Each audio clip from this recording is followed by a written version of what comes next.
Hi, I'm Mason, and I had a secret relationship with my hot doctor. It all started a few months ago when I began feeling ill.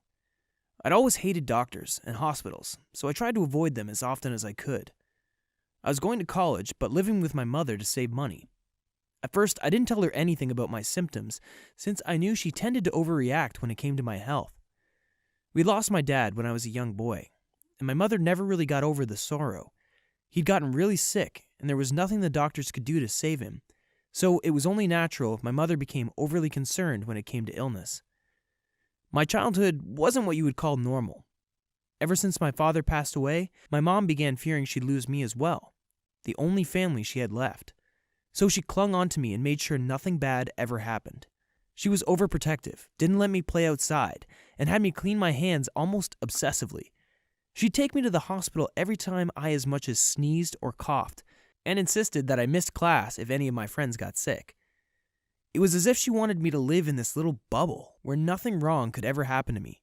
I loved her to bits, though, since she was amazing. She was kind and tender, and she really did do her best to raise me all on her own. Mom's overprotectiveness also made it hard to date girls as I grew up.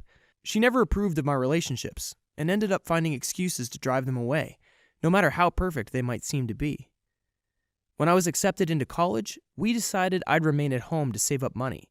That would allow me to avoid student loans, Mom reasoned. The truth of the matter was, our decision wasn't just about money. She didn't feel ready for me to leave, and I didn't want to hurt her. So staying home while I studied seemed like a good compromise. Plus, she helped me out a lot, and paid for part of my tuition. I didn't want to be an ungrateful son. So, knowing how she could get, I decided to try and hide my symptoms when I began feeling sick. It was not worth the headache, and I was sure I could nurse myself back to health, no problem. All I needed was a few cups of tea and a whole lot of sleep. The problem began when the fever didn't go down, even after I took some over-the-counter medication and spent the day in bed.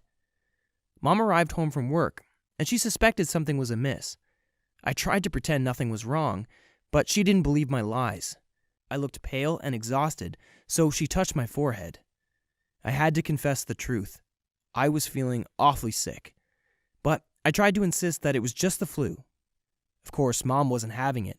She wanted to drive me to the hospital right away. I tried to insist it wasn't necessary, but in the end, she had her way. I was feeling too sick to argue any longer, and she was practically dragging me towards the car. She began driving me, and I shivered miserably on the way there. The fever was getting worse, and I felt incredibly sick. I was stubborn, though, and kept telling her that this was ridiculous, that I would get better in a day or two, and that she should just let me sleep it off. Mom, of course, didn't go back to our home. She parked in front of the hospital and rushed me into the ER. I followed behind miserably and sighed as I answered the receptionist's questions.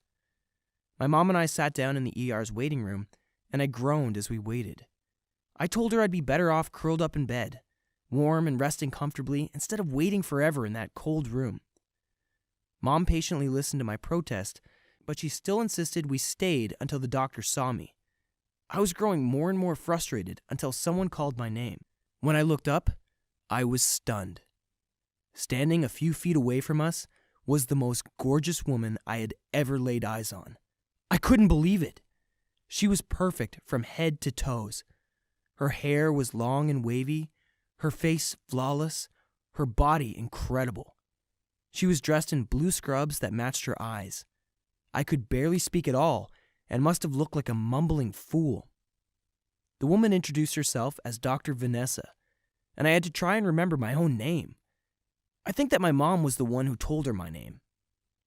Dr. Vanessa asked me to follow her into one of the examination rooms while Mom waited outside. I felt my fever higher than ever and my heartbeat beating in my ears.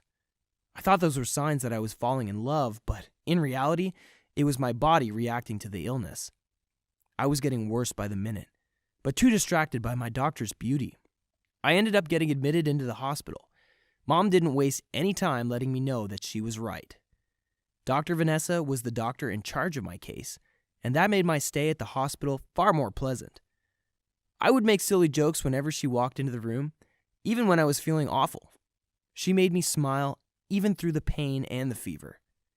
She was friendly and brilliant. At first, I thought she was just being nice because she was a good doctor and I was sick. But little by little, I could feel something beginning to grow between us. Dr. Vanessa would stay longer than she needed to in my room. When I began getting better, thanks to the medications, we would talk and talk.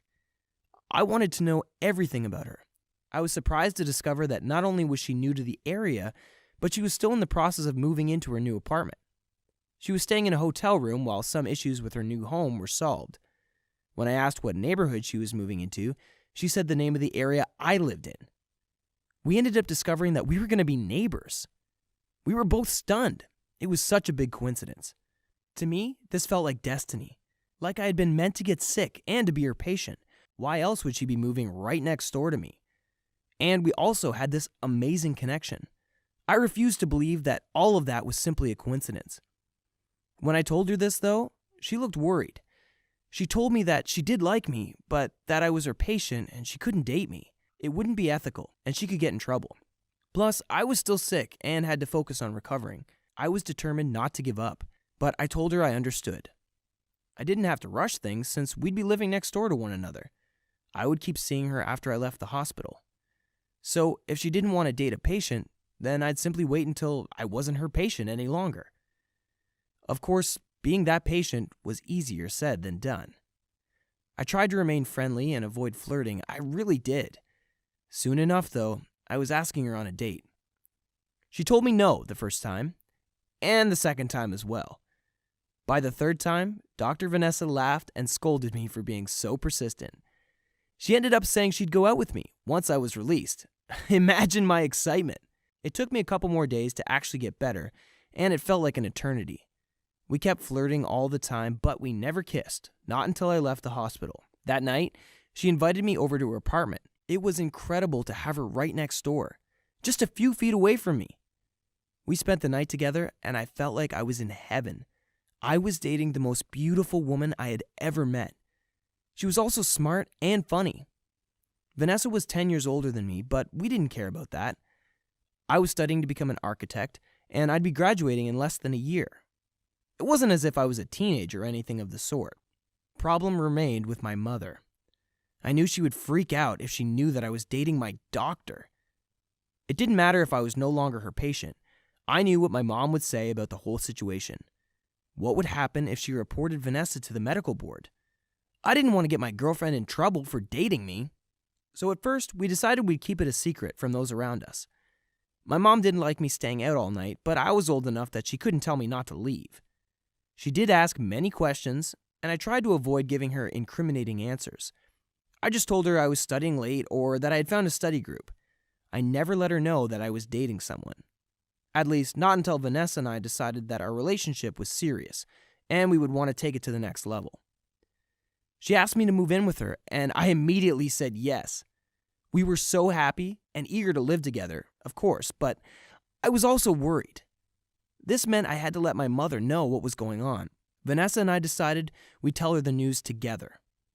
Mom was very surprised to see my doctor in our living room when she got home from work. She freaked out and asked if I was sick again. I explained that I was healthy and Vanessa wasn't there as a doctor. She was there as my girlfriend.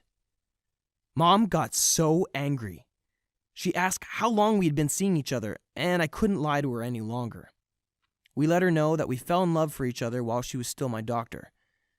Mom did not take it well at all. She accused Vanessa of taking advantage of her position. Vanessa explained that she knew it had been wrong, but that we had really fallen in love. It took some time, but we managed to convince her not to make any complaints to the hospital. That was a big relief for me, since I knew Vanessa could have been fired. Mom can be really overprotective, but she's not a cruel woman. She knew that doing that would have been wrong. I'm living with Vanessa now, and my mom is slowly starting to accept our relationship. It's not been an easy journey, but it's all been worth it. Vanessa is the most wonderful woman I've ever met. I can't imagine my life without her. And though Mom's still not too happy about me moving out, she's relieved at least that I live next door to her. I had to make her promise not to come knocking every single day, though. I still get sick from time to time, but Vanessa was able to convince me hospitals aren't so terrible. I don't need to rush to the ER, though. I have my own family doctor right at home. Thanks for watching. Don't forget to subscribe and check out the other videos on the channel.